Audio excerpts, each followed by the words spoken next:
ये बात मानते कि नहीं मानते हैं कि जवाहरलाल नेहरू को संविधान की पकड़ होना स्वाभाविक है, क्योंकि वो संविधान में बढ़ चढ़ का हिस्सा ले रहे थे और उन्हें यह भी मालूम था कि वो प्राइम मिनिस्टर बनने वाले हैं, राइट?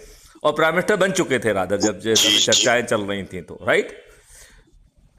जी जी जी। तो क्या उन्हें ये ज्ञान नहीं था कि देश के संविधान ने बिना पार्लियामेंट जी को अप्रोच किए, बिना पार्लियामेंट का अनुमोदन लिए कोई भी आर्टिकल पैदा नहीं हो सकता है? क्या इतना भी ज्ञान जवाहरलाल नेहरू को नहीं था? या उन्होंने जो आर्टिकल 35A बिना पार्लियामेंट में ले जाए, बाला 1954 में डॉक्टर राजेंद्र प्रसाद पर दबाव बनाकर इलीगल जो है ना नोटिफिकेशन कराया और फिर उसे छिपाया, अधिकांश लोगों को यह मालूम ही नहीं था कि आर्टिकल 35A नाम की कोई चीज होती है। जी। मैंने सिविल सर्विसेज दिया, मैथिली शरण गुप्त जिसने सिविल सर्विसेज क्लैरिफाई करके आईपीएस पहुंचा, उसे नहीं मालूम था कि आर्टिकल 35A नाम की कोई चीज भी होती है क्या।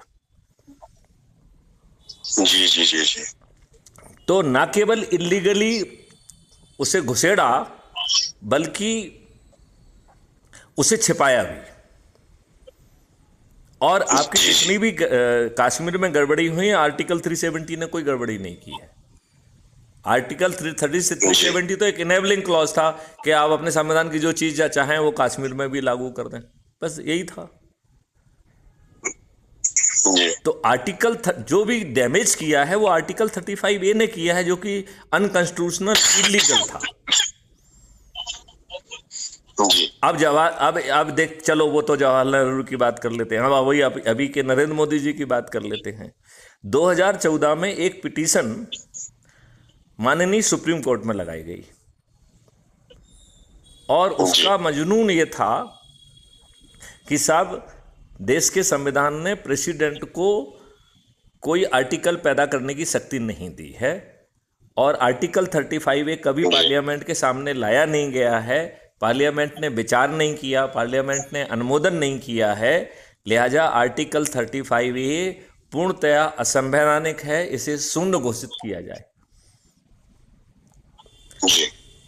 माननीय न्यायालय ने 2014 से 2019 तक लगातार जो है इनको नोटिस जारी किए, केंद्रीय सरकार को, माननीय नरेंद्र मोदी जी को। इन्होंने मौन व्रत धारण कर लिया। तो ये मनमोहन सिंह को जो है ना मौनी बाबा कहते हैं, मुझे तो ये मौनी बाबा दिख रहे हैं। अब आप ये बताइए, यदि ये तथ्य जो है माननीय नरेंद्र मोदी जी यदि 2000